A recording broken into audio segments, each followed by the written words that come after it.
Bonsoir à tous. Donc, retour au séminaire Ralentir Travaux. Je commence à nouveau par remercier Cynthia Fleury qui nous accueille à l'Hôtel Dieu. Je rappelle pour ceux qui ont raté l'épisode précédent que donc nous sommes l'Université de Paris-Est Marne-la-Vallée.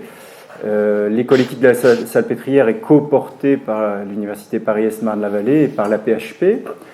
Nous formons donc un master d'éthique médicale et hospitalière appliquée, 2 jours par mois, un mercredi et un jeudi, à la Salpêtrière. Donc pourquoi ici à l'Hôtel Dieu ? Pourquoi à l'Hôtel Dieu ? Parce que Cynthia Fleury nous y accueille gentiment et ça fait partie des échanges entre universités. Donc Ralentir Travaux, comme je l'ai expliqué la dernière fois, c'est un titre un peu rigolo, issu des surréalistes, un ouvrage. Alors j'ai ramené mon exemplaire, Ralentir Travaux, que j'ai acheté d'occasion. Je ne suis pas sûr qu'il y ait une édition actuellement. Mais, donc Ralentir Travaux, André Breton, René Char, Paul Éluard. Je vous rappelle que c'était un ouvrage qu'ils ont coécrit à la fin du mois de mars 1930. Ils se baladaient ensemble du côté d'Avignon et ils avaient écrit cet ouvrage en commun. Donc il y a certains poèmes, on ne sait pas à qui est à qui, et pour certains on le sait, mais pas pour tous. Donc Ralentir Travaux, remarque surréaliste, amusante, et puis en même temps, je trouvais que ça correspondait à notre séminaire qui, à la fois présente les travaux de l'école éthique de la Salpêtrière, et puis à ce côté un petit peu drôlatique, état d'esprit que Éric Fiat aime bien donner aussi à notre école, littérature et humour. On se croirait dans Rire et Chanson. Donc Ralentir Travaux, vous avez à la fois des travaux d'enseignants. Ce soir, nous allons avoir une enseignante chevronnée. Et puis aussi, vous verrez en cours d'année, des étudiants qui peuvent avoir fait des travaux moins fournis, mais tout aussi intéressants. Le mois prochain, on accueillera Ophélie Méchin, qui a créé un article très intéressant dans la revue Éthique et Santé sur le concept de harcèlement thérapeutique. Donc on verra ça, c'est, je crois, le 17 janvier, me semble-t-il. Bien, mais ce soir, c'est Corinne Pelluchon que nous accueillons. Donc, comme je dis, Corinne est chevronnée. Alors, elle fait partie des enseignantes du master de la Salpêtrière. Elle vient nous parler ce soir du dernier ouvrage qu'elle a publié. Il y en a un autre en cours, mais on en parlera une autre fois. Ici, c'est pour les nourritures. Très bel ouvrage qui d'ailleurs a été primé en Belgique. C'était quoi ? Oui, c'était le prix francophone de l'essai Paris-Liège. Voilà, prix francophone de l'essai Paris-Liège. Et donc Corinne est avec nous pour nous parler de ce livre. Je la laisse. Merci beaucoup, merci à tous et à Cynthia Fleury. Donc on avait intitulé pour moi Philosophie de la corporéité, corps politique. Bon, en fait, je vais parler de l'écologie, de l'existence et de la reconstruction de la démocratie. Alors, je vais commencer en introduction par quelques définitions au pluriel. D'abord, donc, je vais vous présenter effectivement le contenu d'un livre sorti au Seuil en 2015, Les nourritures, philosophie du corps politique, et je vais d'abord définir ce que j'entends par nourriture. Nourriture au pluriel, on entend la nourriture, l'alimentation, qui va occuper beaucoup de place dans ce travail qui pense l'homme, ou plutôt l'existant, dans la matérialité, dans sa matérialité, dans le fait qu'il a besoin de se nourrir, il a besoin d'air, d'eau pour vivre. Mais l'expression « les nourritures » renvoie de manière générale à tout ce dont je vis, et donc qui va au-delà des simples choses naturelles ou biologiques, puisque cela embrasse également les choses culturelles, le travail, qui à la fois me permet de répondre à mes besoins, mais aussi nourrit ma vie, c'est-à-dire lui donne un sens et une saveur. Ou pas.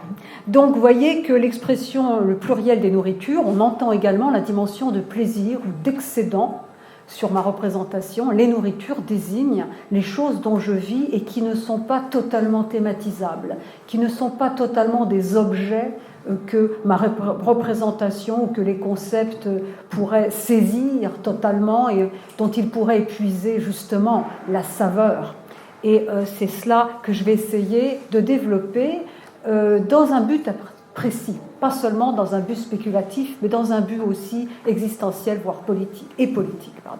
En effet, j'ai dit tout à l'heure que la réflexion sur les nourritures était une manière de penser l'homme dans la matérialité de son existence, c'est-à-dire qu'on ne parle pas seulement de l'humain comme liberté, comme volonté, mais saisi dans sa lourdeur, dans le fait qu'il occupe l'espace, qu'il a une pesanteur liée à son corps, lequel a des besoins, et aussi dans le fait qu'il est défini par sa réceptivité. Non pas seulement, l'existence n'est pas seulement prise, pensée à la lumière du projet, comme ce que je mets en œuvre, ce qui dépend de ma volonté, ce qui dépend de mon intentionnalité, de ma conscience, mais l'existence est pour ainsi dire retardée, elle est considérée dans la réceptivité, c'est-à-dire au point de rencontre, très intime parfois, entre le jeu et le monde, entre moi et les autres, entre moi et les choses naturelles et culturelles dont je vis.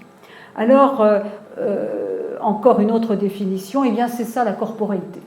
La corporéité, terme philosophique, notion philosophique, n'est pas seulement le fait d'avoir un corps et d'être mortel, bien sûr, cela inclut cela, et déjà parler du corps, de la finitude, de la condition carnée, c'est être devant parfois ses limites, sa finitude, le fait qu'on ne peut pas tout. Il y a un sentiment souvent de fragilité, de passivité, mais là, il ne s'agira pas seulement de passivité ou de fragilité, il s'agira, j'en ai dit un mot tout à l'heure, aussi de la dimension de plaisir, mais en tout cas, la corporéité, ça désigne un style philosophique. Penser la corporéité du sujet, ça veut dire faire attention au fait qu'il y a plein de choses qui viennent avant ma conscience, avant ma représentation. La corporéité du sujet, disait Lévinas dans Totalité infinie, je le cite, rabat la prétention de la conscience à donner un sens à toute chose. Ça rabat la prétention de la conscience à donner un sens à toute chose. Ça veut dire que le point de départ de mon rapport aux autres, à moi-même et au monde, eh bien, ce n'est pas la tête, ce n'est pas la conscience, ce n'est pas la volonté, c'est le corps. Dans ce qui en lui m'échappe, dans ce qui en lui exprime quelque chose qu'on appelle les sensations, qui ne sont pas forcément des connaissances confuses, mais qui disent aussi mon être avec le monde. Donc vous voyez que c'est un style de philosophie, plus précisément de phénoménologie, de description des manières dont se donne l'existant à travers, vous le verrez tout à l'heure, des actes très quotidiens, dont l'acte de manger, mais aussi le fait de naître, d'être engendré, mais aussi le fait d'être posé sur terre, d'avoir une pesanteur, d'habiter quelque part. Et on verra tout cela eh bien, décrit une phénoménologie de la non-constitution. C'est-à-dire que je vais m'intéresser au rapport au réel en tant que ce rapport au réel n'est pas défini par seulement, en tout cas, la conscience, la volonté, le projet. Et on va voir ce que cela implique sur le plan éthique et sur le plan politique. Alors, deuxième série de remarques introductives, pourquoi je me suis intéressée aux nourritures et dans les nourritures, en particulier à l'alimentation? Eh bien, parce que je trouvais que, d'abord, il y a un point de départ lié à un constat d'un certain échec, peut-être d'un double échec de la pensée politique et de la philosophie occidentale à prendre au sérieux les problèmes environnementaux. Il me semble que le fait que l'écologie peine à s'inscrire au cœur de nos vies et à devenir un des chapitres fondamentaux de l'agenda politique, eh bien cela vient du fait que la nature, l'environnement, et le mot d'ailleurs avoue cette faille, la nature est vue comme un décor de l'histoire et l'homme, souvent, dans les philosophies qui courent de Descartes à aujourd'hui et dans la manière dont nous pensons le politique, eh bien, j'y insisterai bien sûr, eh bien, la nature est un décor de l'histoire et finalement, la politique est un jeu entre humains et voire entre nations. Et on ne se préoccupe finalement pas beaucoup ni des conditions matérielles de notre existence. On pense les conditions matérielles de notre existence en termes de ressources. Moi, je vais les penser en termes de nourriture. C'est quand même très différent quand on parle du partage des terres, de l'espace.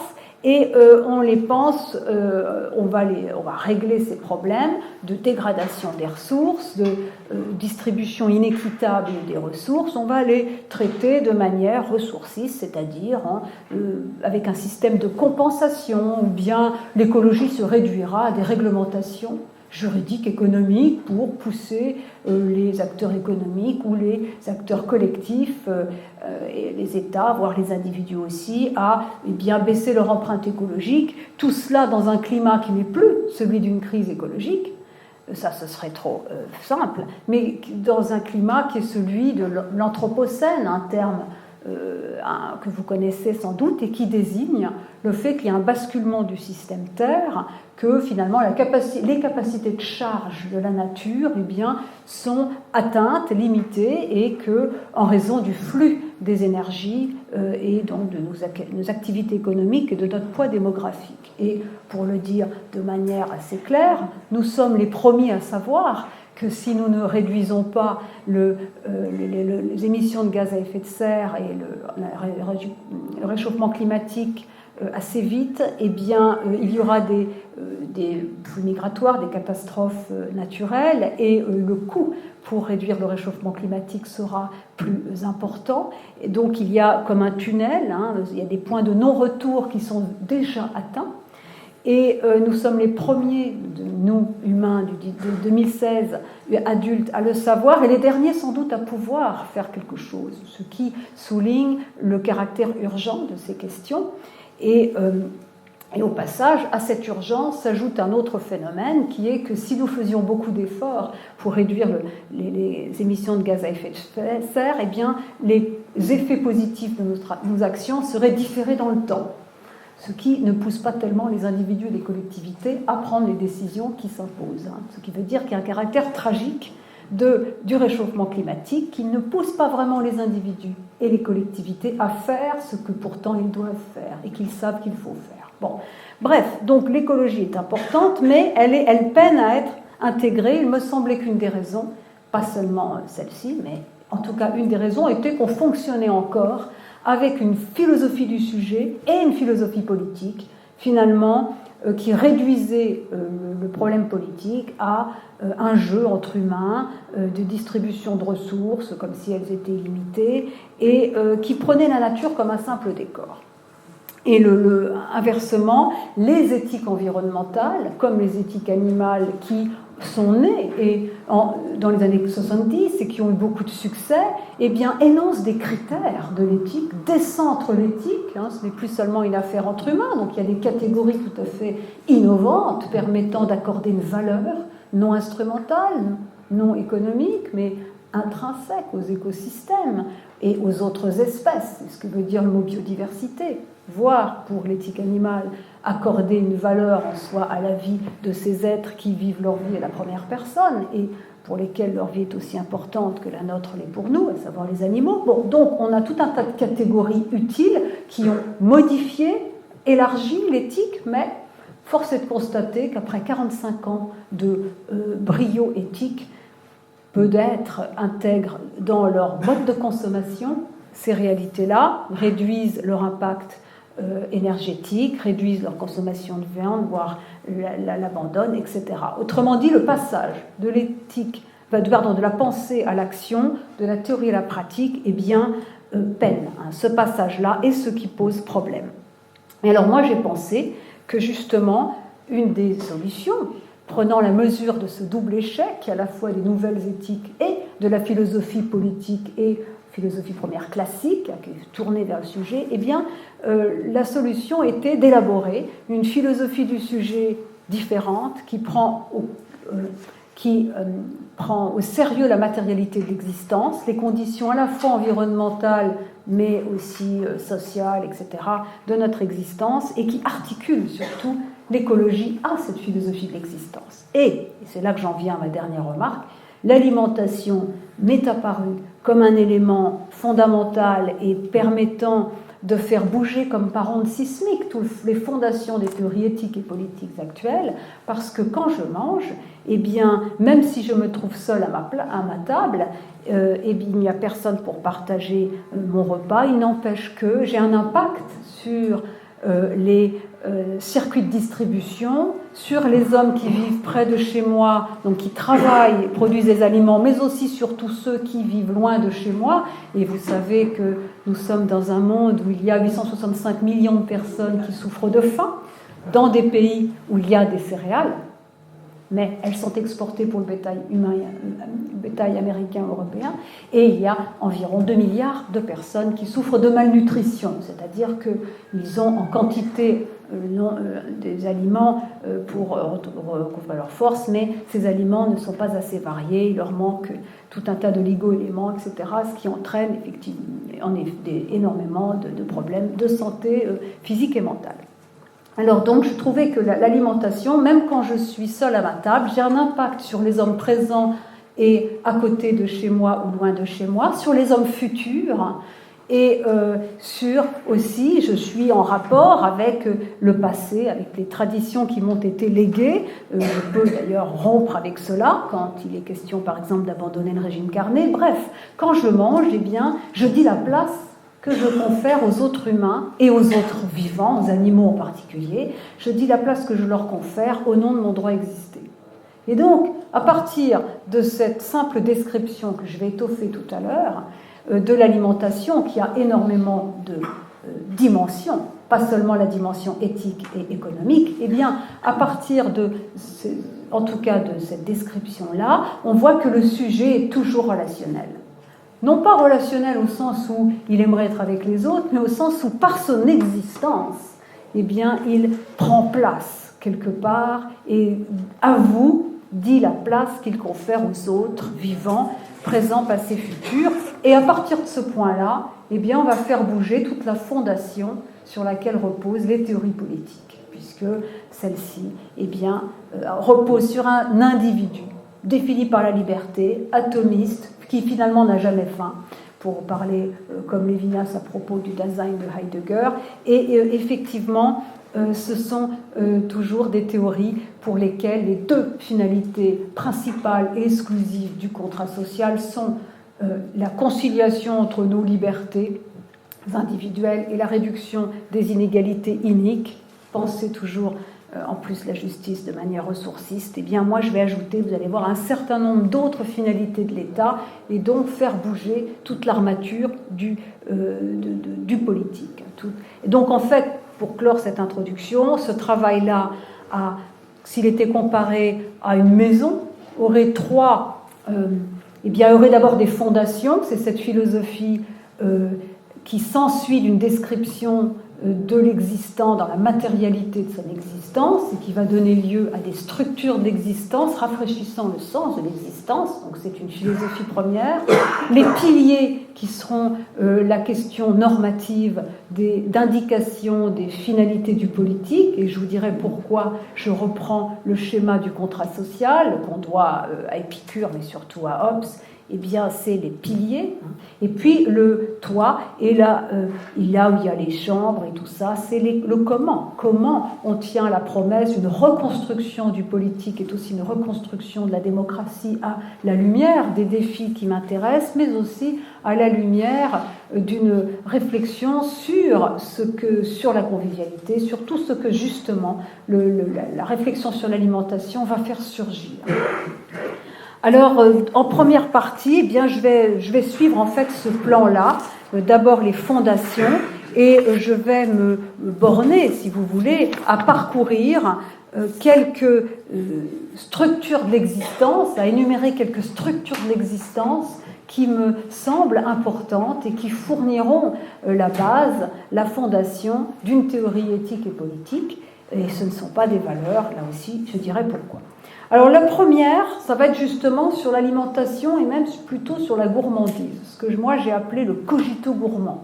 Et vous verrez, ce n'est pas seulement une formule pour faire rire, même si j'aime bien aussi un peu cette fantaisie. Je dirais qu'un des points une des phrases qui résume la thèse simple mais essentielle de ce livre, c'est cette idée-là, vivre c'est toujours transitif, vivre c'est toujours vivre d'eux. Donc c'est le fait que l'existence est pensée dans sa matérialité, à la fois biologique, sociale, et que justement ce dont je vis n'est pas à penser comme un objet. Le monde est comparé, et ça je le dois à Lévinas dans un chapitre de Totalité infinie qui s'appelle Économie et je ne sais plus dire. En tout cas, il dit le monde est comparé à un aliment. Eh bien, le mot aliment suppose que ce n'est pas un objet que je verrai comme sujet, suppose que je baigne, que je l'incorpore. Quand il parle du milieu aussi, que je baigne dans ce milieu, il emploie cette expression, et cela veut dire aussi qu'il y a un excédent. C'est-à-dire qu'il est plus riche, ce monde, que ce que j'y vois, que ce que j'y mets, et cet excédent, c'est ce que le plaisir traduit. Donc, penser les choses dont on vit comme nourriture, et non pas comme outil ou ustensile, non pas comme des choses qui servent à pragmata, une action, mais les penser aussi ornées avec cette dimension esthétique de notre être avec le monde, et pas seulement dans le monde, comme animal laborant, le travaillant. Penser le monde comme nourriture, c'est justement dire qu'il s'offre à nous, à nos sens, avant d'être réfléchi. Donc il est éprouvé comme orné, comme convenant à nos sens ou pas, et comme nous constituant. Donc vous voyez qu'on a ici le revirement du constituant en constitué, une condition de mon existence. Au lieu de dire que la conscience prête un sens à toute chose, ici on renverse les choses et on pense ce qui nous constitue. Alors il s'agit de l'air que je respire, de l'eau que je bois, des aliments qui ont une texture et que j'incorpore. Donc vous voyez, il y a deux choses là-dedans, à la fois l'idée que l'existence n'est pas une extase, n'est pas une extériorité, n'est pas à penser premièrement et essentiellement comme extériorité, mais elle est réceptivité. Elle est d'abord le sentir, qui est un se sentir, et un sentir avec. Et c'est précisément ce que dit la sensation. La sensation qui n'est pas une perception, qui donc, on la saisit avant. Et je crois qu'il y a ici quelque chose de plus radical, chez Lévinas d'ailleurs, qui réhabilite la notion de qualité sensible de Descartes. Il y a quelque chose de plus radical ici, dans cette phénoménologie du sentir, que dans la phénoménologie de la perception du grand Merleau-Ponty. En tout cas, l'idée, c'est que le monde sensible s'offre à nos sens et que les sensations ont leur vérité propre. Vous vous rappelez que c'est ce que chez Descartes, il appelle ce qui nous convient et donc qu'on aime. Ce qu'on aime, c'est d'abord ce qui nous convient. Chocolat et Dieu, puisque Passion de l'âme, paragraphe 80 et suivant, il y a une unité des sens de l'amour. Je ferme ma parenthèse. Mais en tout cas, ce qui est ici intéressant, c'est que les sens, les sensations, célèbrent mon être avec le monde. Alors, ça veut dire non seulement qu'on insiste sur la dimension pathique de l'existence, le fait que le sentir, c'est un se sentir et c'est exprimer son être avec le monde, mais ça veut dire qu'on n'est pas dans la posture d'un être qui se tient face au monde. Alors que dans la philosophie de la liberté jusqu'à Heidegger, et c'est le sens du Dasein, on a cette posture d'un être qui ouvre un monde parce qu'il se tient devant le monde, qu'il est quand même dans cette dimension d'extase ou de projet. Au contraire, là, le point de départ, c'est le corps. Plus précisément, ici, ce qui est très important, c'est cette dimension du plaisir, qui est pensée dans son excès, comme ce qui fait, disait Lévinas, éclater la structure élémentale du monde. Et c'est ça que je trouve dans le mot nourriture, où il y a plus, dans ce pluriel, il y a un excédent par rapport à ma représentation. Et il y a dans le plaisir, finalement, que nous enseigne le plaisir sur l'existence humaine ? Eh bien, cela nous enseigne que finalement, l'amour de la vie est premier. Vivre est une sincérité. Je ne mange pas pour reconstituer mes forces, comme si l'existence était souci, mais je mange pour manger, travaille pour travailler. Alors, bien sûr, cela ne veut pas dire que tout est beau dans ce monde où 3 milliards presque de personnes souffrent de faim, de malnutrition, et je ne sais plus combien ont des problèmes avec l'oralité, s'imposant des privations extrêmes, étant toujours au régime, etc. Mais cela veut dire que l'amour de la vie est originaire et qu'il y a un accord primordial que je m'attends à trouver entre moi et les nourritures, ce qui souligne la profondeur de mon immersion dans le monde sensible.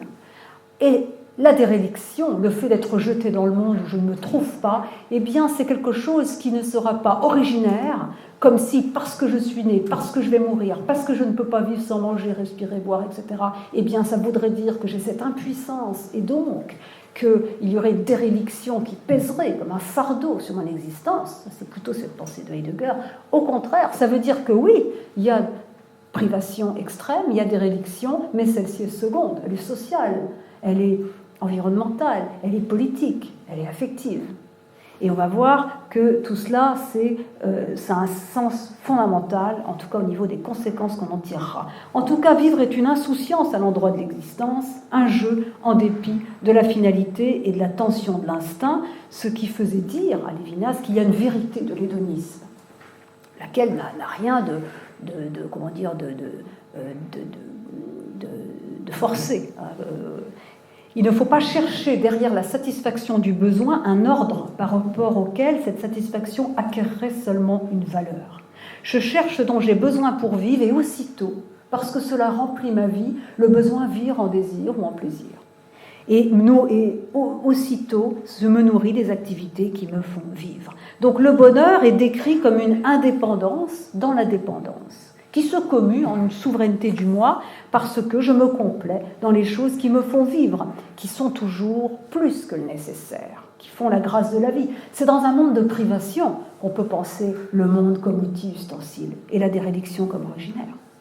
Alors, l'illustration de ce caractère originaire de la vie, dont je tirerai tout à l'heure des conséquences, c'est, on a par exemple chez Ricoeur dans Philosophie de la volonté, où il montre que la vie est une manière d'être qui dépasse le non-mourir. Eh bien, il parle du jeu, des bébés animaux et des bébés humains qui aiment jouer et jouent pour jouer, et non pas pour quelque chose. Moi, j'avais pris l'exemple du nourrisson qui tête goulûment et qui s'attend à ce qu'on lui offre toujours cette nourriture, et comme si justement, le rassasiement qu'il éprouve, eh bien, décrit cela, je crois. Il est aussi important de voir qu'avant d'être un cogito, ergo sum, avant d'être un cogito qui pense, eh bien, on est un être qui a faim. Au commencement était la faim, F-A-I-M, pour dire à la fois ce caractère archaïque des besoins, notamment du besoin de manger, le fait que la faim, la malnutrition sont des privations extrêmes et dont le point de départ seul implique une considération, un sens profond de l'éthique, sinon on se paye de mots. Et eux, dans un monde où 3 milliards de personnes souffrent de faim, de malnutrition, on se paye de mots, on est dupe de la morale, en ce sens-là. Mais aussi, il y a l'idée que donc l'alimentation, que le vivre, il y a aussi une sorte de complaisance dans l'existence. Alors, donc, vivre, c'est vivre d'eux, et en ce sens-là, vivre d'eux, c'est jouir, c'est-à-dire que la déréliction est seconde. Alors, il y a cet enfoncement de notre sensibilité dans l'élément et un accord que nous attendons de prime abord à trouver entre nos besoins et le monde. Donc j'avais parlé, moi, de cogito gourmand aussi pour souligner ce revirement très vite du besoin au plaisir et le fait aussi que l'on brouille les distinctions entre biologique, social, entre naturel et culturel quand on mange, et aussi entre esprit et corps, puisque le goût manifeste non seulement la collaboration de tous les sens, mais aussi le lien très étroit entre ce qui est charnel et ce qui est culturel, ce qui relève de l'esprit, etc. Donc on abat des frontières et il y a donc quelque chose, et j'appelle ça non pas un égo gourmand, mais un cogito, car l'humain est capable de redoubler le plaisir des sens par la parole, par tout ce qu'il associe au plaisir de manger, à l'art de la table. Et le mot convivialité est né chez Brillat-Savarin pour célébrer la gourmandise comme vertu. Alors donc il y a vraiment cette idée, quand on insiste sur le goût, d'une existence aussi qui est incorporation, avec tout ce que cela est traduit d'affectif dans notre alimentation qui exprime le vécu dans sa globalité. Quelqu'un qui mange, il y a une dimension affective, liée au souvenir, à la mémoire. Pensons à la Madeleine de Proust, qui est aussi sa grand-mère, avec son histoire, etc. Aussi parce que la première chose qu'on fait quand on est petit, eh bien, c'est de demander à manger et d'avoir été nourri. Et on a été nourri, et dans ce lait qui nous a été donné, il y a les soins, il y a l'amour ou pas. Il y a le soin, où on a été rivé au soin, ou bien on a été entouré, on a pris soin de nous. Et vous savez qu'il y a les troubles de l'oralité, par exemple l'anorexie en particulier, privative, eh bien, est une manière, a sans doute un lien avec tout cela. En tout cas, donc, c'est l'idée que c'est l'oralité, la bouche, pas le ventre, la bouche qui est vraiment l'emblème de cette philosophie de la réceptivité de mon être avec le monde. La bouche, l'oralité, qui est à la fois donc ce que j'incorpore, ce que je laisse passer de l'extérieur, mais aussi ce que je dis. Manger est un dire, je l'ai dit tout à l'heure, puisque dès que je mange, je dis la place que je confère aux autres vivants et aux autres humains en mon exister. Donc ça veut dire que ça dit la loi, ça dit l'hospitalité, ça dit justement ce que je donne ou pas, ce que je laisse ou pas à manger aux autres, comment je le mange, comment je les reçois. Donc il y a aussi tout cela. On n'est pas seulement dans du biologique. Il y a aussi dans cette philosophie du sentir une réflexion au cœur de la réceptivité sur la peau, sur mon existence à fleur de peau. Par exemple, eh bien, le froid, quand j'ai froid, ce n'est pas quelque chose qui est voulu. C'est le froid qui me saisit. Ce n'est pas moi qui le vise. Et cette manière d'être saisi par le froid manifeste à la fois donc ma susceptibilité au phénomène, mais aussi ça me met tout de suite dans un monde commun. Ça souligne ce que Watsuji Tetsuro, un phénoménologue qui avait beaucoup lu Heidegger, japonais, et qui est très intéressant, il appelle l'entrelien. C'est-à-dire que lorsque j'ai froid, j'ai trait au froid, ce n'est pas moi qui le vise, je suis saisie, et tout de suite je prends un pullover ou utilise des objets que les autres hommes ont mis et mettent à ma disposition, donc une cheminée, un radiateur. Donc du coup, mon rapport au monde n'est pas seulement lié à ce que je fais moi, mais d'emblée m'introduit à un monde livré, transmis par les autres, et à un milieu à la fois culturel et naturel. Alors cela est dans le cas de l'alimentation également important, ou de l'agriculture, on en reparlera. En tout cas, il y a cette réflexion sur le milieu, à la fois social et naturel, dont je parlerai. Alors, c'est en tout cas l'alimentation et le paradigme de cette philosophie du sentir, parce que on voit que l'être humain n'est pas caractérisé seulement par la liberté, et ce qui est surtout important, c'est la dimension éthique, économique et politique de l'acte de manger, puisque effectivement l'éthique finalement ne commence pas avec ma rencontre du visage d'autrui, où je l'affronte, où je suis face à face, mais elle existe avant. Et ça, c'est une rupture par rapport à Lévinas, une rupture de ma part, puisque en fait le lieu originaire de l'éthique, c'est mon rapport aux nourritures, alimentation, mais aussi on va voir espace. Et ce qu'on appelle ressources, et que moi j'appelle nourriture, pour insister sur leur dimension esthétique, ce qui se donne à l'aesthésis, au goût, et qui n'est pas seulement monnayable. Alors, ça veut dire que le sens de l'éthique, vous voyez, change. L'éthique a quelque chose à voir avec la limitation ou l'autolimitation. Cela est lié au fait d'assigner des limites à mon droit sur toute chose, au nom du droit des autres êtres à exister. L'existence est ce qui limite ma liberté ou qui remet en question le bon droit de ma liberté, pour plagier Lévinas. Ce n'est pas l'autre comme liberté qui remet en question mon bon droit, le bon droit de ma liberté, mais c'est l'existence dans la matérialité, l'existence des autres dans leur matérialité qui remet en question mon bon droit sur toute chose. L'éthique et la justice sont le partage des nourritures. Alors donc ça veut dire que c'est au cœur de mon existence que le droit des autres, que leur droit à exister et même pas seulement à survivre, mais à vivre aussi, avoir accès à la jouissance, hein, dans l'alimentation ou ailleurs, eh bien s'impose. Donc c'est pas de l'extérieur que la condition animale, l'écologie, on le verra, s'impose, mais c'est parce que le sujet n'est jamais seul quand il mange, qu'il a froid, qu'il traverse un pont.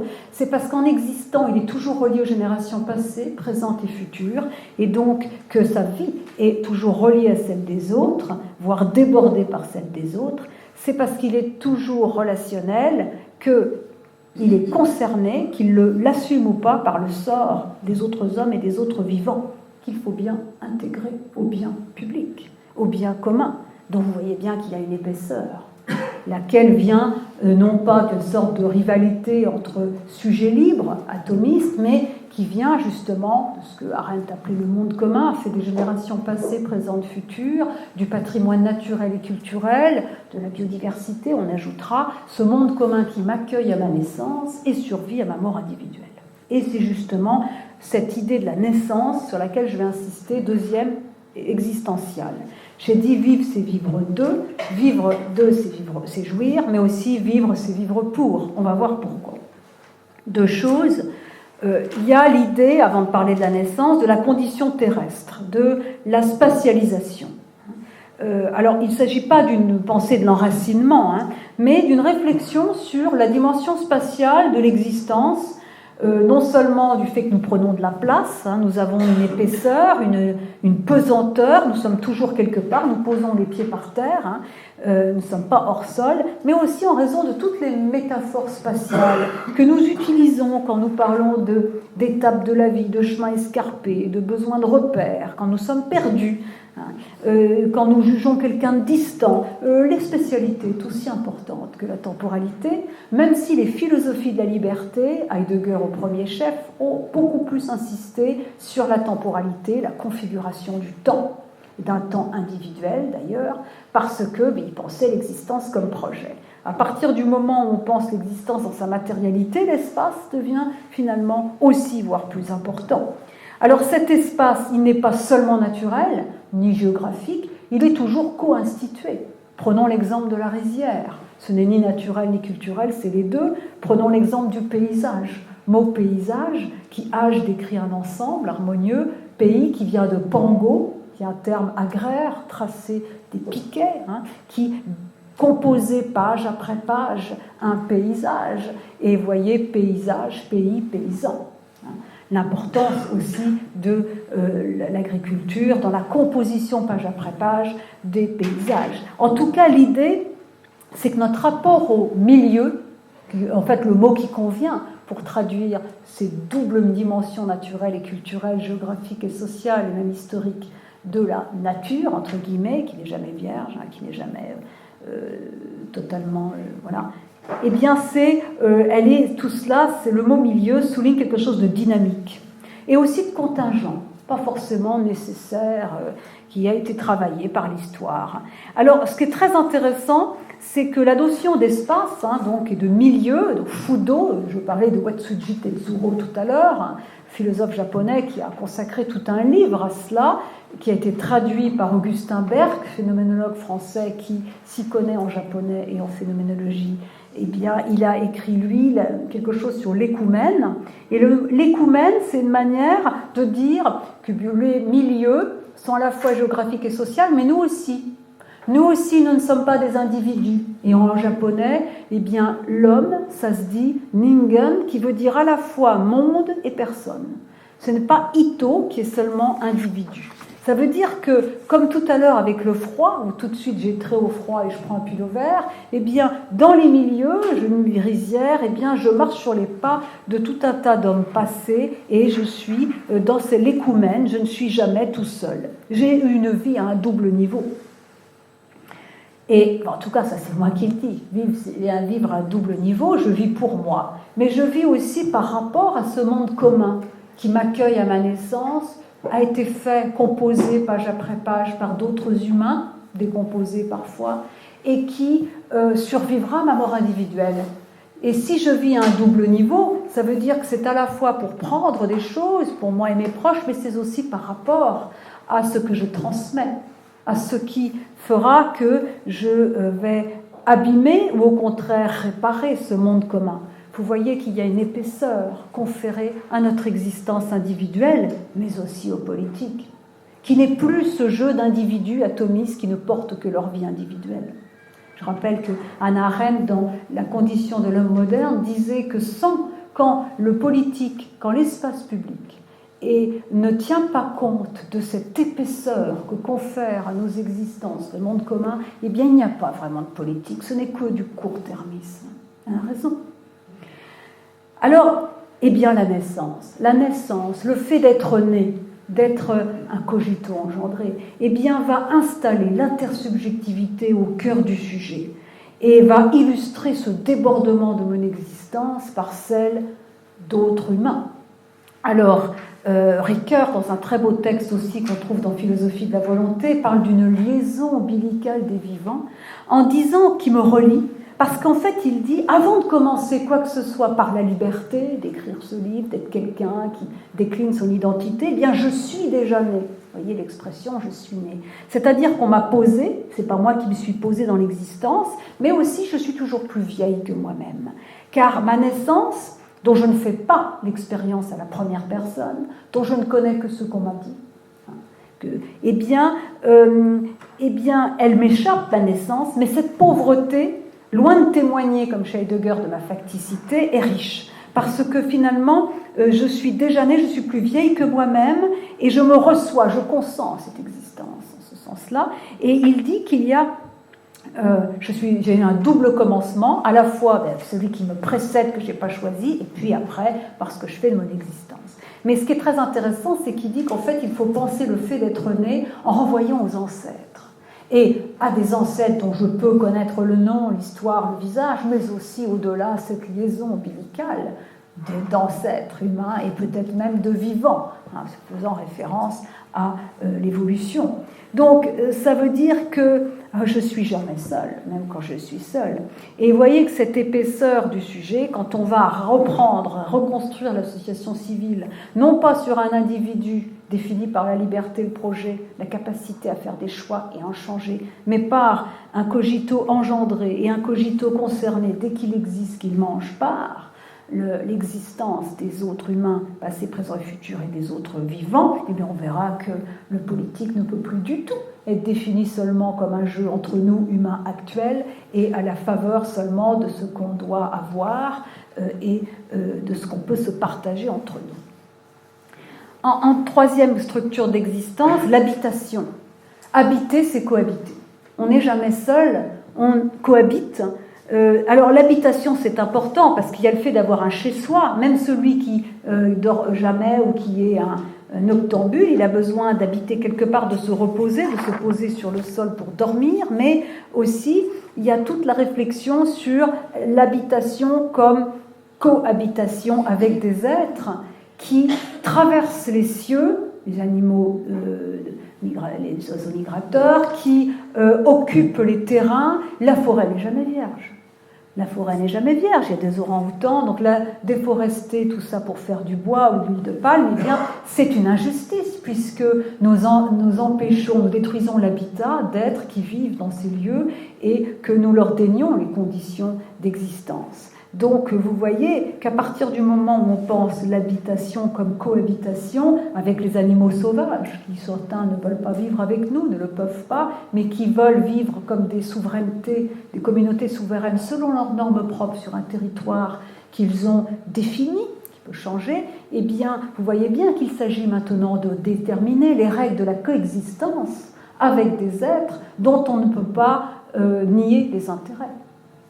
La justice, c'est pas seulement prendre en compte les intérêts des autres animaux, mais c'est aussi voir ce qu'ils sont en droit, finalement, d'attendre de nous, compte tenu de leur manière d'exister. Alors, il y a également aussi, par rapport aux espèces domestiques que nous avons amenées à la maison d'Homus, eh bien, il y a des responsabilités particulières que nous avons à l'égard de ces êtres qui sont rendus dépendants de nous. Et en tout cas, vous voyez que la question animale est une question politique et pas seulement une question relative à la violence que nous leur infligeons chaque jour et à la morale. Elle est aussi liée à cette communauté de fait qui existe, cette zoopolis en ce sens, fait que, eh bien, il y a des oiseaux, des animaux, des renards, et que finalement, la plupart du temps, nous leur daignons tout droit exister, nous ne les acceptons que quand ils nous plaisent ou qu'ils nous tirent des bénéfices, et que peut-être la justice, c'est penser des règles de cohabitation où les intérêts des humains et des animaux comptent. Alors évidemment, puisque ce sont les hommes qui les font, ces règles, qui les formulent, eh bien, en raison de cette asymétrie qu'il y a entre eux et nous, c'est toujours à négocier. Mais enfin, cette question elle entrera au cœur du politique. Et vous pouvez me faire confiance, je ferai absolument tout pour la faire entrer assez rapidement.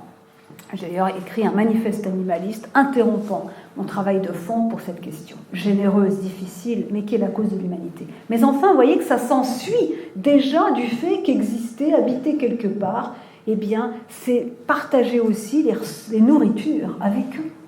Même s'il y a des conflits, évidemment, il faut négocier. Le politique, c'est toujours parce qu'il y a des conflits. Sinon, on serait comme des bisounours, à embrasser les lions et tout ça, mais entre nous aussi. Bon.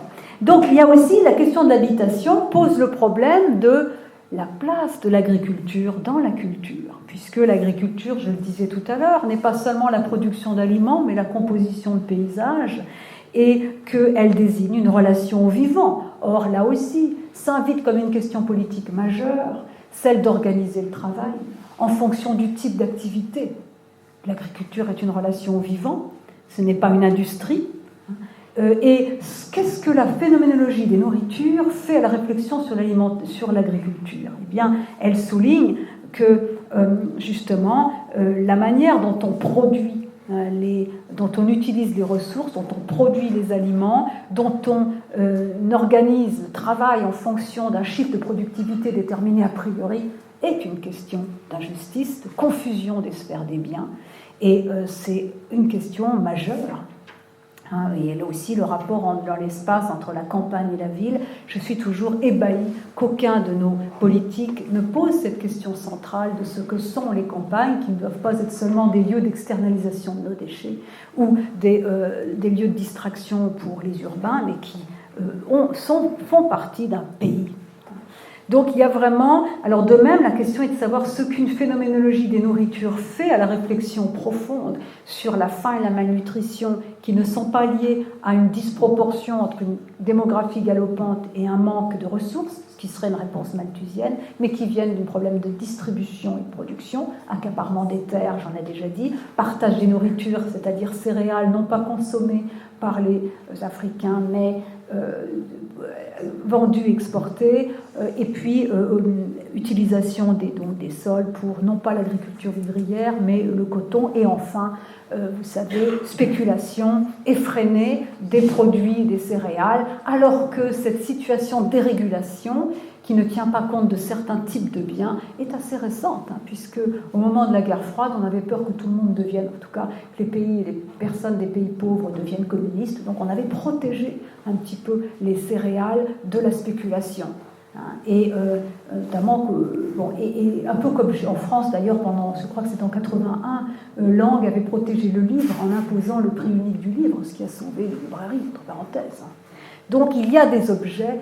La phénoménologie des nourritures impose une réflexion sur le type de production, de travail, et sur le type de bien et le type d'échange. On ne peut pas échanger les alimentations comme les téléphones portables. Alors, donc, enfin, dernière structure d'existence, la question du rythme. Si on prend l'existence dans son comment, ce qu'avait déjà fait Heidegger en célébrant la verbalité du mot être, exister, c'est l'être, c'est pas un substantif, mais un verbe. Donc c'est le comment, les guises d'existence, comme on traduit. Eh bien là, on va un peu plus loin. On pense non pas le comment dans une action, les pragmata, l'action, les outils, le travail, le projet, mais on va penser le rythme. Le rythme, les sons nous entourent. Les sons manifestent aussi notre susceptibilité et vulnérabilité aux choses dont nous vivons, et même... et puis il y a le rythme qui est la manière dont je me sens dans un espace où j'étouffe ou au contraire je me sens bien. J'ai toujours pensé que découvrir une ville, c'était d'abord un rythme. En tout cas, il y a quelque chose aussi dans l'existence, sur ce qui rend sur ce qui fait que l'existence peut respirer. Et ça a quelque chose à voir aussi avec le rythme et avec ce que Maldinet appelle la transpassibilité. C'est-à-dire, en fait, l'événement, on dirait. Un événement, c'est toujours une diachronie. C'est toujours ce à quoi je ne m'attends pas. Sinon, ce n'est pas un événement.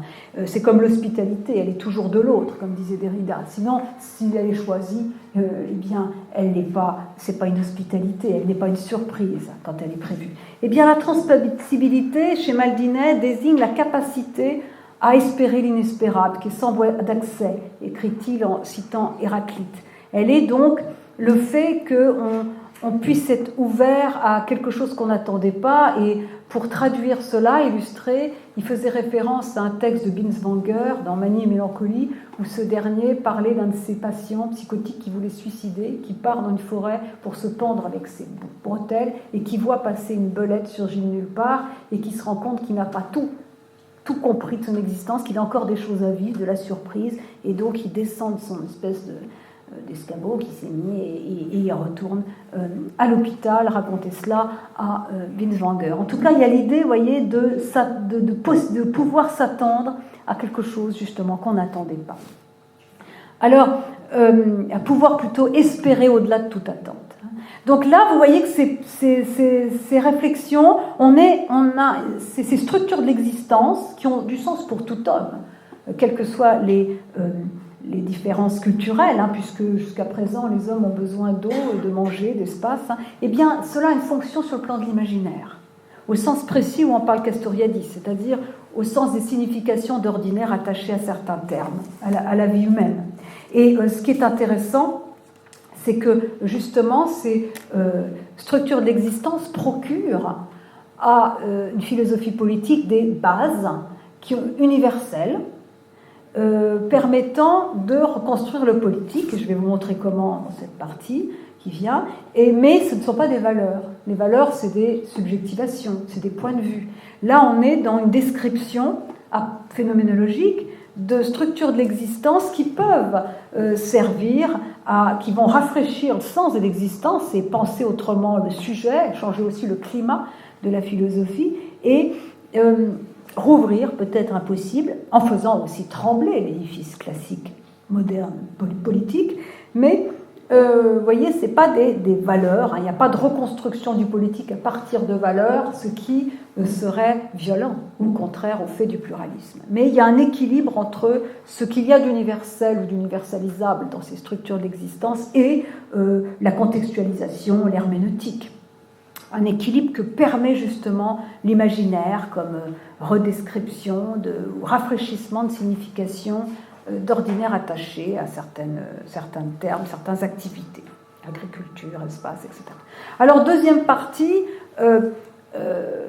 on voit que justement, à partir du moment où les piliers, où on va reconstruire l'association politique, l'association civile, non plus sur un sujet défini par la liberté ou pensée abstraction faite de ces conditions d'existence et du lien intergénérationnel, mais on va reconstruire l'association civile à partir du cogito gourmand, si je puis dire, et engendré, dont l'existence est débordée par celle des hommes passés, présents, futurs et des autres vivants. Eh bien, les finalités du politique ne vont plus être celles de Hobbes à Rawls et les nôtres, c'est-à-dire la réduction des inégalités et la sécurité entre nous. Bien sûr, ce sont deux finalités du politique importantes, mais la biosphère, la protection de la biosphère, l'amélioration de la condition animale, la promotion de plus de justice envers les animaux, le droit de chaque humain à avoir en quantité et en qualité accès aux nourritures et d'en jouir, s'impose comme de nouveaux devoirs de l'État.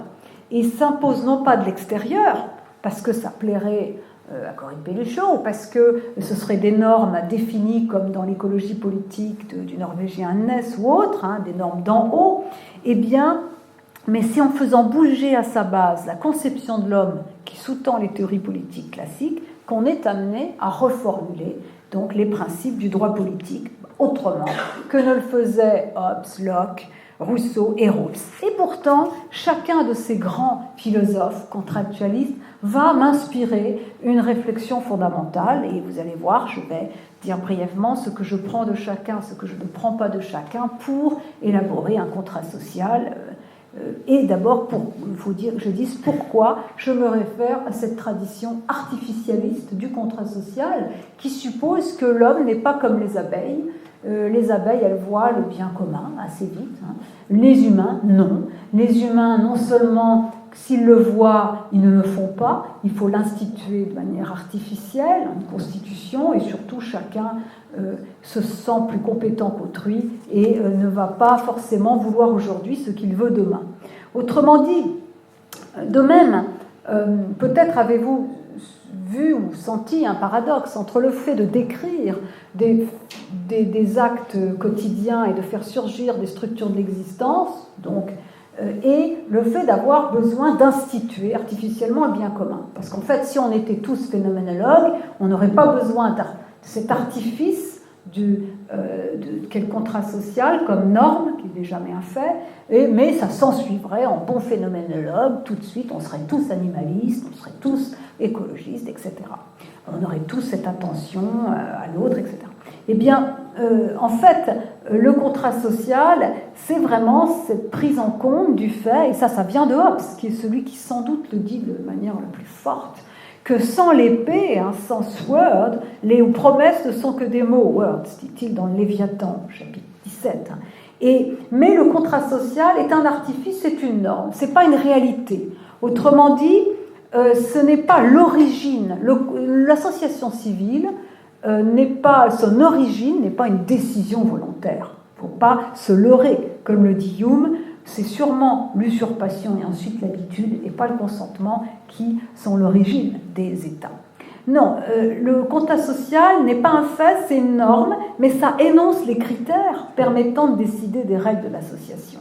Donc on est vraiment ici dans la formulation de finalités du politique qui sont pas relatives à la décision d'individus qui essaient de s'entendre, ça ce serait un contrat social fort, comme chez Hobbes, où eh bien, il n'y a rien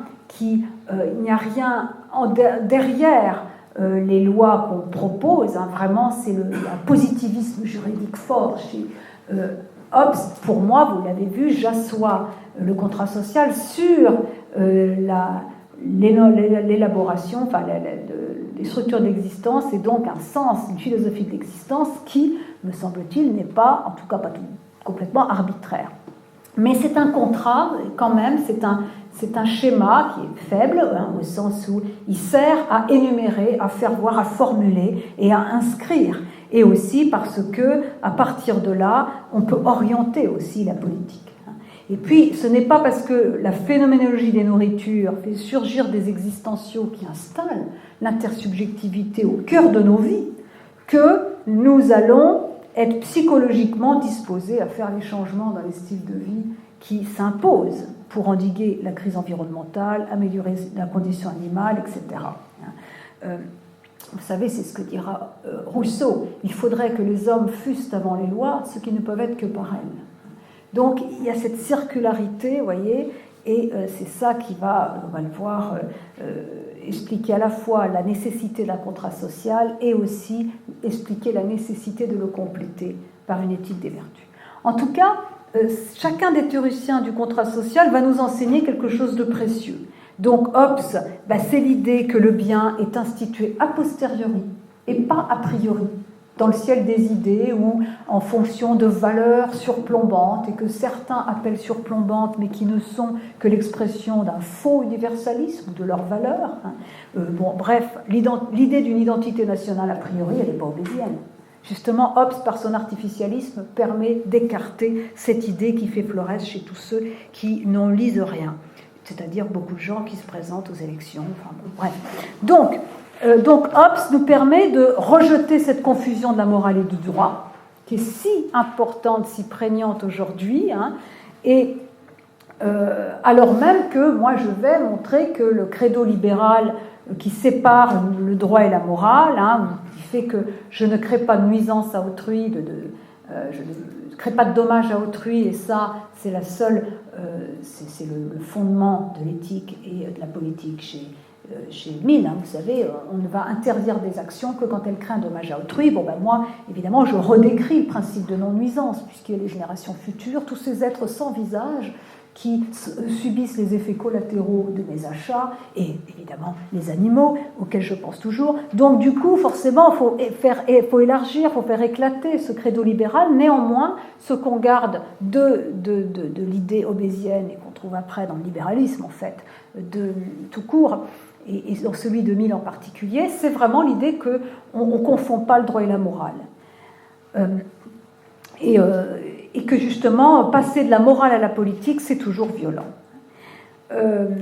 Alors, ce qu'on ne comprend pas de Hobbes, c'est la solution autoritaire, qui est liée à sa conception plutôt pessimiste de l'humain.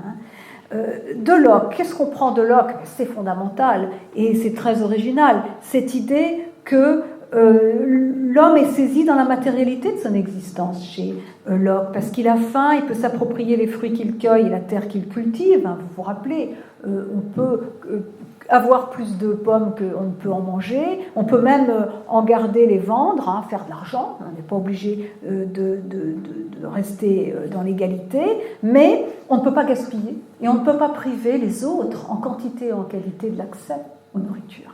Alors, il y a des normes pré-politiques qu'il appelle les lois naturelles, connues par la raison et la révélation, qui sont la conservation de soi et la conservation de l'espèce humaine, qui bornent le droit de chacun à s'enrichir et à accueillir plus de fruits qu'il ne peut consommer. Donc, les droits de l'homme chez Locke ne sont pas fondés sur each man, sur le droit de chacun à user de tout ce qui est bon pour sa conservation, et puis on limiterait ça après de manière autoritaire. Mais les droits de l'homme, chez Locke, reçoivent une limite qui est liée à l'interdiction de priver les autres de l'accès en quantité, en qualité aux nourritures, et donc le gaspillage. Vous vous rappelez que chez Locke, la terre a été donnée à tous, à tout le monde, par Dieu. Je rappelle que Nozick arguera d'une clause lockéenne justifiant l'expropriation des indigènes pourvu que je leur donne un salaire et un travail équivalent à leur niveau de vie antérieur, au mépris de la valeur non instrumentale des terres, mais c'est une trahison de Locke, puisque pour les libertariens comme Nozick, tous ceux, et Hayek, Culizé, Thatcher, Reagan, eh bien, la terre est à personne. Donc c'est le premier qui s'en sert. Alors que pour Locke, la terre est à tout le monde, donc il faut la partager et respecter le droit des autres à exister. Alors, il n'est que anthropocentriste, mais vous voyez qu'il y avait déjà une fondation moins désincarnée, moins atomiste, qui était la promesse d'une redescription des droits de l'homme, tout à fait importante. Alors, Rousseau, ce qui est fondamental, c'est, au-delà de toute la grandeur de sa pensée, c'est ce paradoxe au cœur du contrat, qui est comment les humains auront le sens de l'obligation. Si vous faites un contrat social où il s'agit pour Rousseau seulement encore de veiller à la sécurité, et un peu plus pour lui de veiller au bien commun, c'est un peu plus que la sécurité, le cadre libéral, c'est un républicain, mais qu'est-ce qui donnera aux individus le sens de l'obligation? Qu'est-ce qui fera que la volonté générale ne sera pas muette, puisque c'est l'expression qu'il dit. Qu'est-ce qui fera que l'individu intégrera dans son bien propre le bien commun? Eh bien, tout cela, il y répond à la fin du livre 2 du contrat social en énonçant cette quatrième sorte de loi qui garde un peuple dans l'esprit de constitution, les mœurs, les coutumes, les opinions.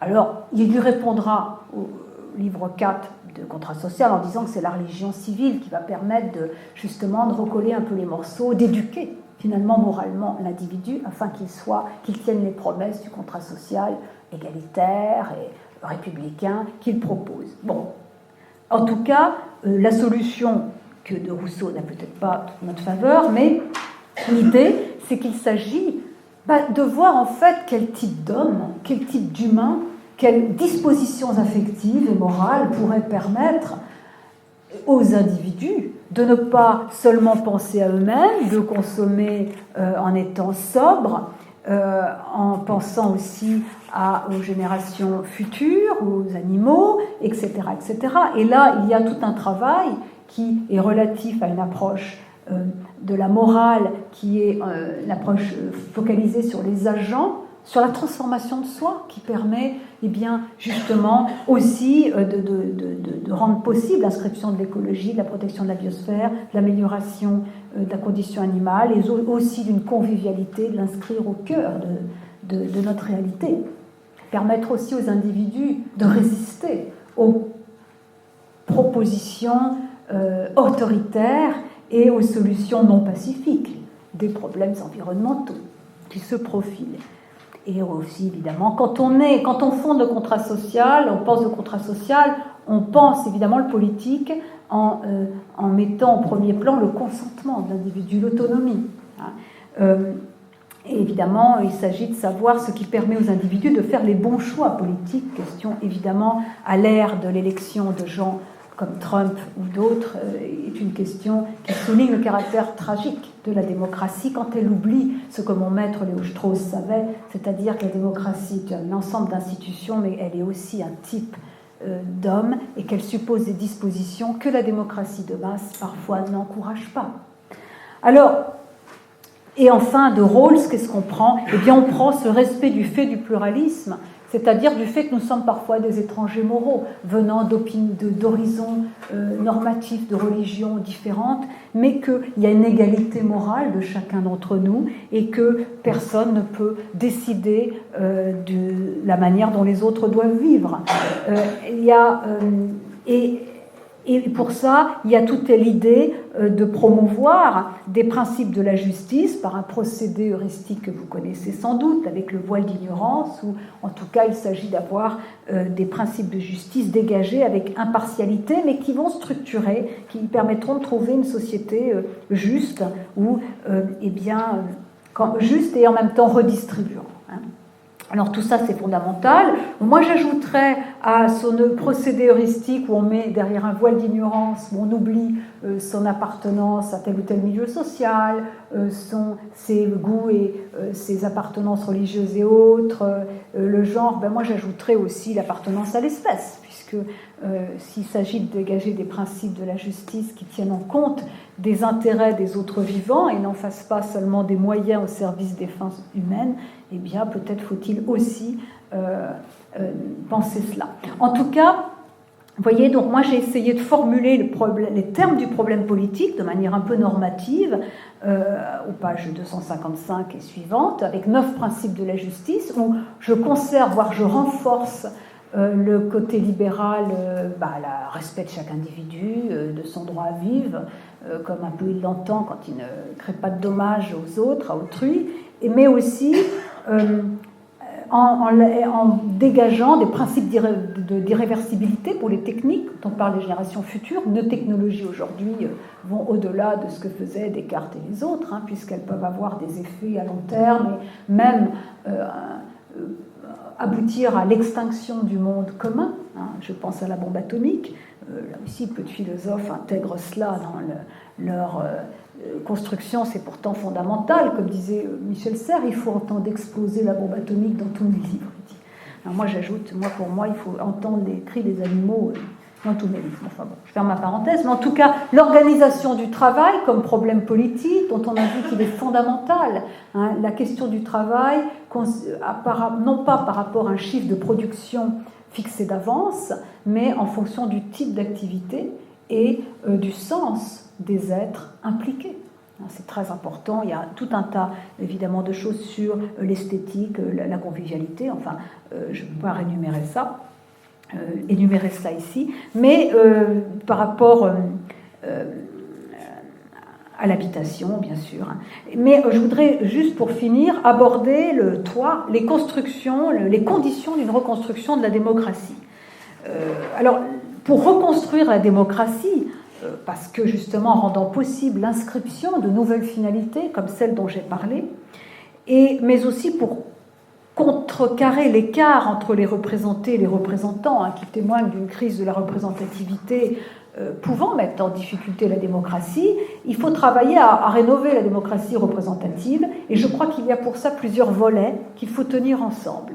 Le premier volet, c'est un volet qui concerne la qualité de la démocratie et cela s'appelle, depuis les années 50, mais surtout depuis les années 80, la démocratie délibérative, qui implique des changements, vous verrez, dans la manière dont on pense l'espace politique et dont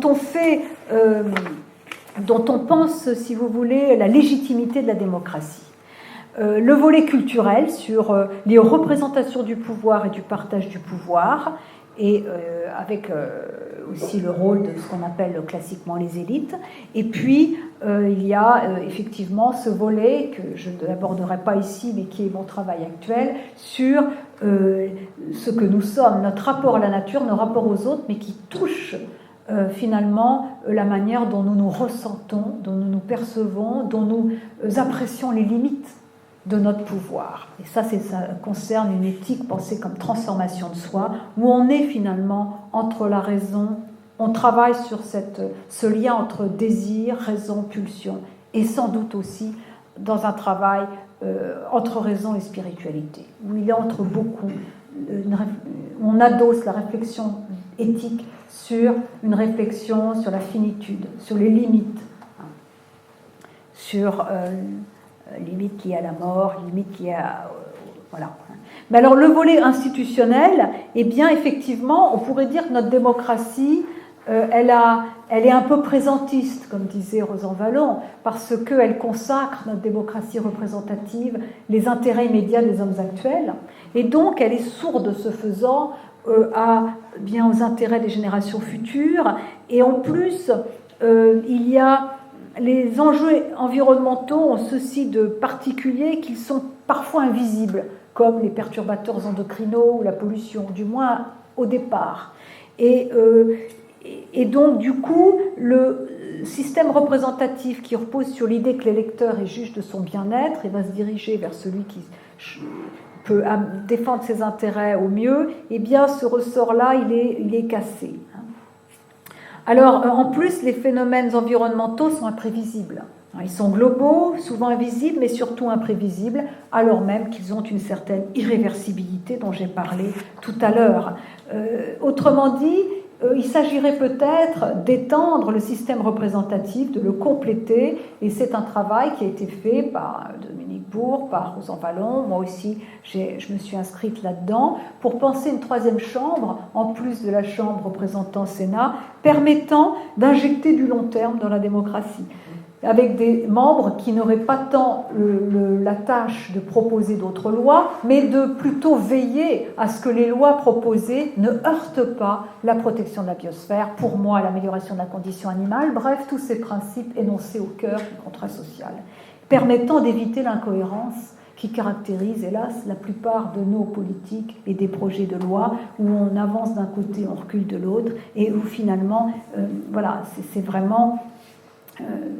ça ne marche pas, ce traitement transversal. Les questions comme la santé environnementale, l'environnement, les animaux, sont des questions transversales qui concernent plusieurs domaines, même la question, par exemple, de l'avenir, à l'heure du changement démographique majeur que nous allons atteindre en 2020, il est clair que finalement, pour permettre à une société de prendre soin des plus âgés, il faut travailler dès le berceau, quoi.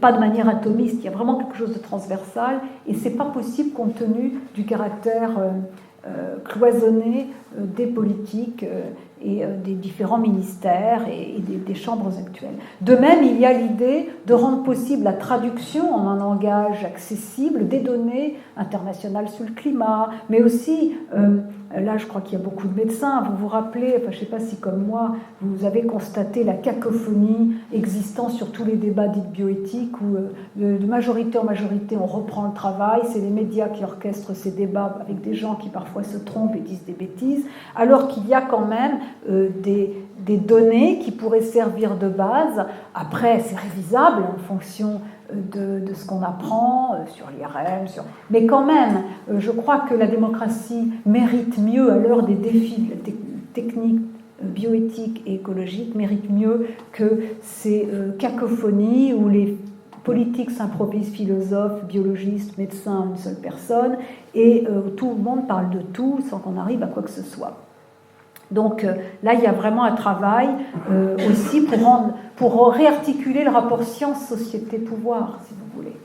Sans asseoir la décision politique sur l'expertise, mais en permettant aux décideurs d'avoir un éclairage.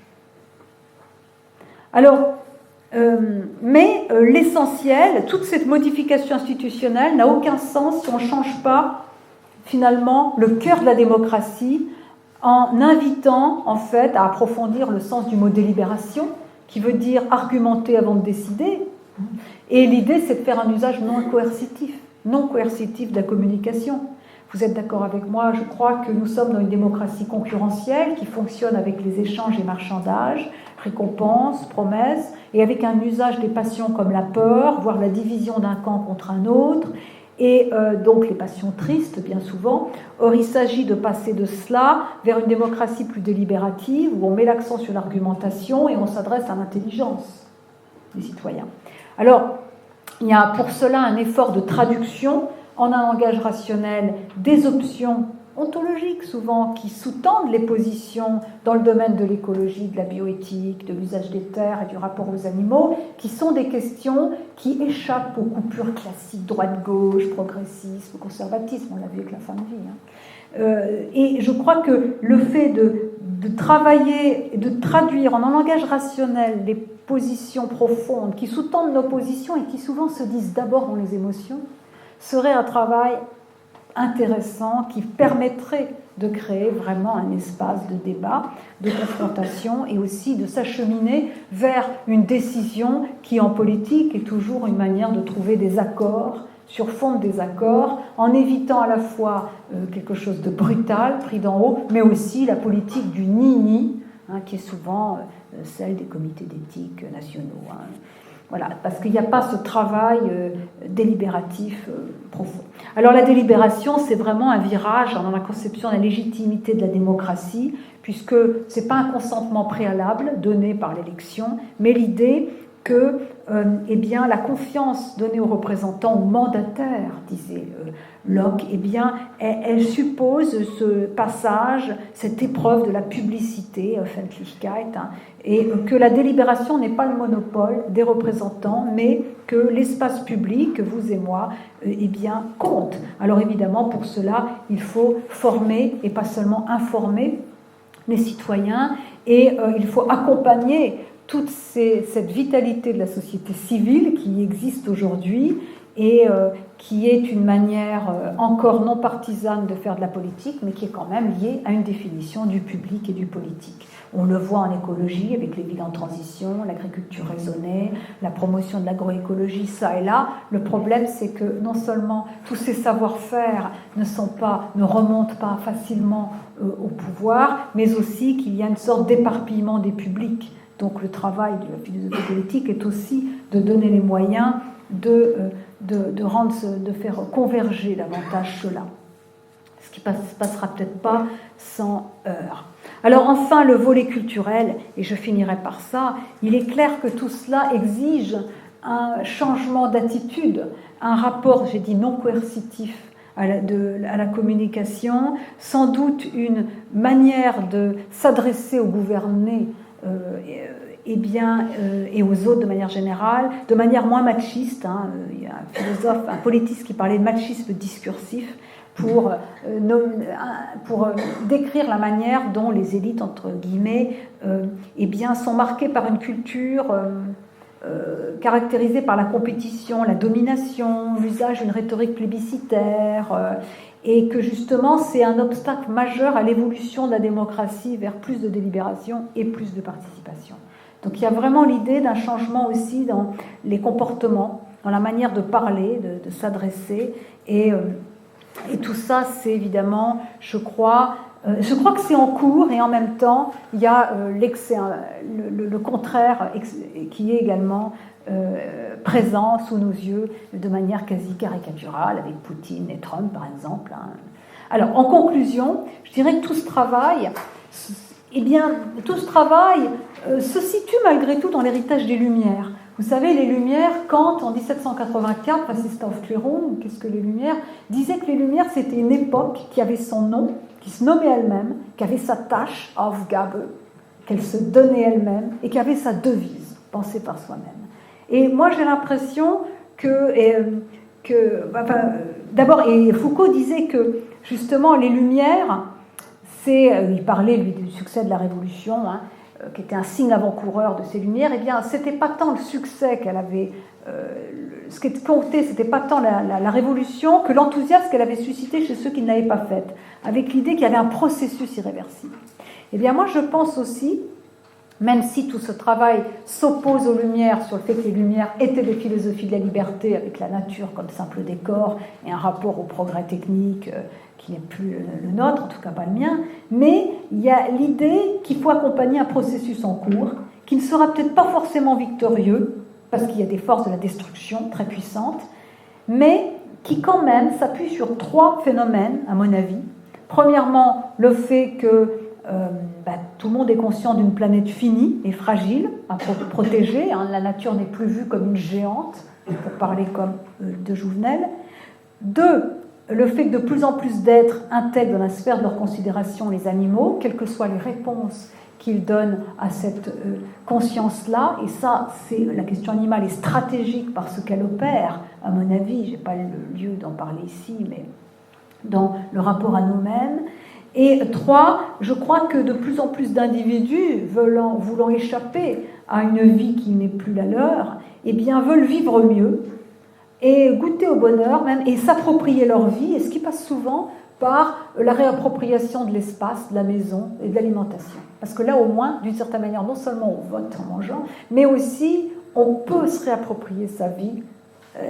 Ça a non seulement un impact sur le monde, mais on peut le faire.